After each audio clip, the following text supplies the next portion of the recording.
throughout the past 2 to 3 weeks, the Atlanta Hawks have been arguably the most hot team in the league. They are on an 8-game winning streak. They look like the team that all of us really expected from the beginning. Like, we expected this team to be among the top of the NBA. And basically today, I'm going to tell you a couple of reasons why the Atlanta Hawks are now so good all of a sudden.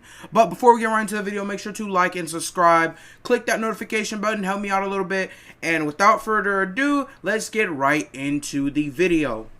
Now, of course, the Atlanta Hawks over the past couple of weeks since the firing of Lloyd Pierce have been one of the hottest teams in the NBA, if not the hottest team in the NBA. It's important to acknowledge that Nate McMillan didn't even really want the job in the first place. He was very loyal to Lloyd Pierce, and he really reluctantly agreed to be the Hawks' interim coach. Like, he actually felt very impacted by the firing of Lloyd Pierce. Those two obviously had a very good relationship. So we all know that the problem was not between the coaches. The problem was most likely between the coaches and the players, which I'm going to get into right now. There were multiple reports stating that several Hawks players told Hawks management that they wanted Lloyd Pierce fired. And that was very interesting to me because I knew that Trey Young wanted him fired. I knew that him and Trey Young had a disconnect. As you can see on the screen, it states that Hawks star Trey Young had a disconnect with head coach Lloyd Pierce, whom Atlanta fired, of course, 2 weeks ago. But this article states yesterday as it was written. Now, Trey Young, while it looked like he was alone for a long time, this article states that Young was hardly alone as the Hawks players that had an issue with Lloyd Pierce. John Collins and Cam Reddish also got named in Lloyd Pierce's downfall. They also were guys who really did not support Lloyd Pierce at all. They wanted him to get fired, and of course, this is reported by an article, most specifically by a couple of authors, at The Athletic.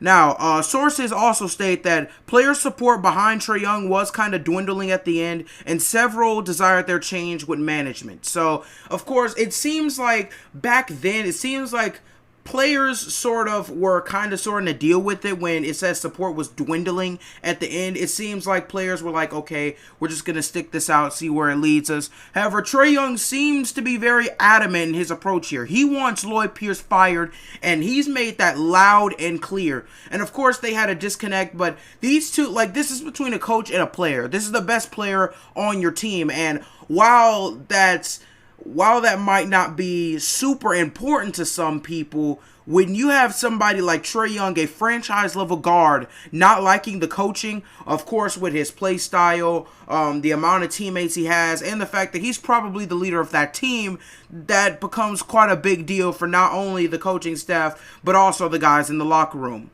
Also, the lack of faith in Pierce from the players quickly eroded last year. So this isn't even this year's problem. It eroded last year. People did not have faith, and by people, I mean the players on his own team, did not have a lot of faith in Lloyd Pierce. And I'm guessing that's because they kind of, they were a better than 20-win team. I think we knew that. They were good last year, but they were better than 20 wins. I understand that wasn't the best team.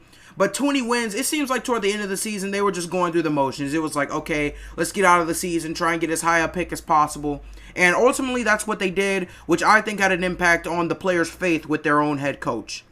A lot of things can go into this job, and I don't want to bash Lloyd Pierce. According to this article right here, Lloyd Pierce did have a very difficult job. Trey Young is a young star who dominates the basketball, and a lot of other players tend to not like that. A lot of other players want their fair share of looks too.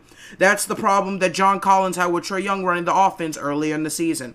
Players want their looks, and players are going to go where they can get their looks. So Lloyd Pierce, more specifically, had a very difficult job. He has to manage Trey Young, he has to manage play styles, and he also has to manage one little thing, one very small thing that could make or break a team. And that small thing is called egos. Very big egos. Every player has their own ego. Every player feels like they should be doing something that maybe the team doesn't need them to do, or maybe they don't want to do. Every player feels like they should be contributing. Every player feels like that they deserve their fair share of the basketball. And of course, rubbing your teammates the wrong way with the play style that Trey Young has, and with the hard job that Lloyd Pierce has, you have to give him at least some credit, because he had to manage all those egos. He had to manage all of those scores and players, and that can tend to be a very hard job to do for any coach that is in the NBA. Then, of course, interim head coach Nate McMillan, previously, coached with the Pacers, Trailblazers, and Supersonics, has proven adept to getting his teams to play hard and together during the regular season. And you can really see the evidence right here. The Atlanta Hawks are a better defensive team. They play a lot harder. They have a lot more hustle, and of course, they're playing together. You haven't heard many complaints, if not any complaints, ever since Nate McMillan became the interim head coach. And of course, while there's a lot of stuff maybe going on behind the scenes, Lloyd Pierce's stuff went public. So it's obviously not that big of a deal if there are any complaints. And why would there be complaints? Like, you're on an 8-game winning streak. A lot of players are coming back. Of course, by the recording of this video, the Atlanta Hawks actually played the Clippers at 10 p.m. tonight, and DeAndre Hunter could be back. He's listed as questionable for this game, but of course, that's some other news. Now, the problems tended to snowball with head coach Lloyd Pierce. Young had what was called a clout to spar, with Lloyd Pierce, which basically means they had a little vendetta, or if you would say that. They had a little trouble between each other, a little miscommunication, basically. And when Young's teammates saw that, they became increasingly empowered to resist the coach. Just like I spoke before, Trey Young is a leader and has a huge impact on this basketball team.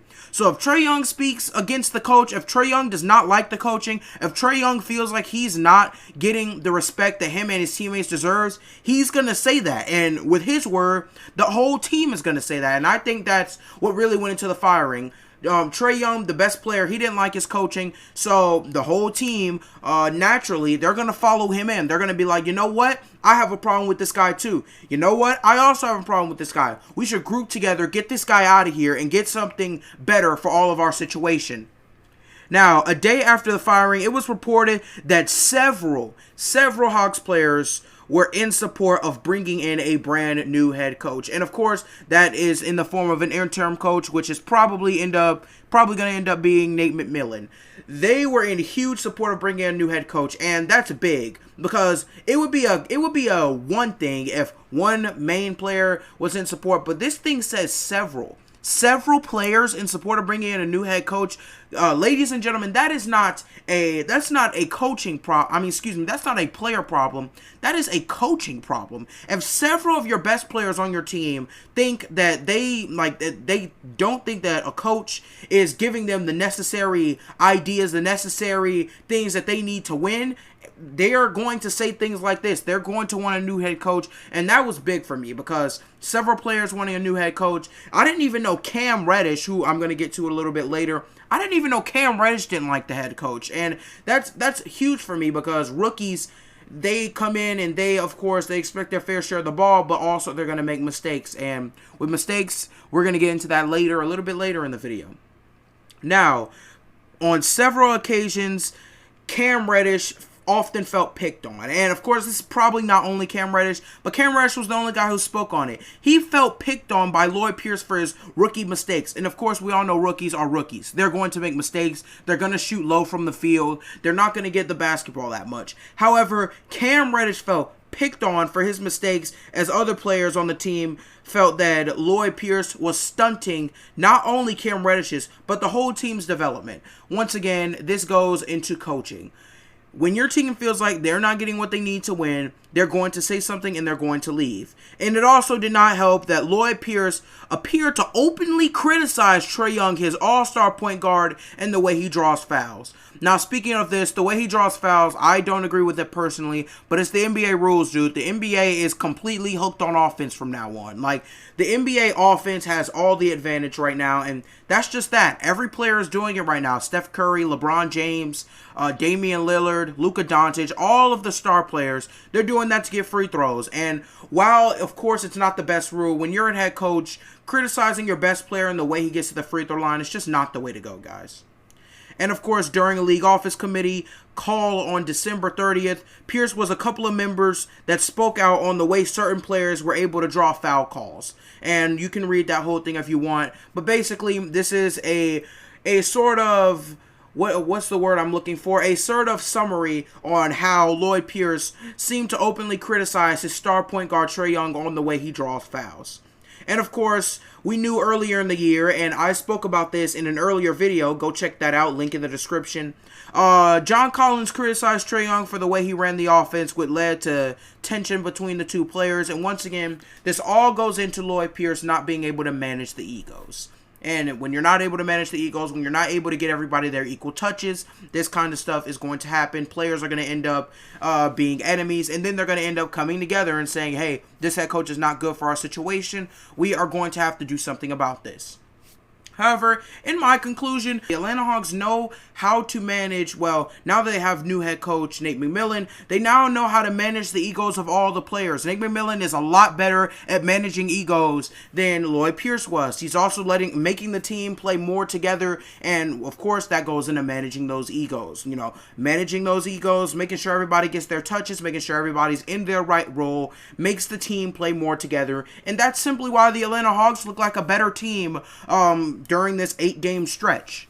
I feel like the firing was more than necessary. Now, of course, looking at the Hawks now, they are 4th in the East. They were like 8th at the date of the firing, and now they're 4th in the Eastern Conference. That's a huge turn. I think that Nick McMillan is going to win of course, the permanent head coaching job. I really like what he's done with our team. Trey Young looks like a lot better of a player now. Of course, he's averaging less points, but he's averaging way more assists. He's obviously doing what's better for the team, not just what's better for Trey Young. He's learning how to win, and that's really what I like to see from Trey Young. It seems like the team's all together now because, of course, you have Gallinari and Bogey coming off the bench, dropping, 13 to 15 points a game. Of course, you have some players who can get more than 15 points a game if they need to. Of course, if John Collins is cold or Trey Young is cold. John Collins dropped 28 on the Lakers the other day, while of course Trey Young was very, very cold. He was not really on his shot stroke.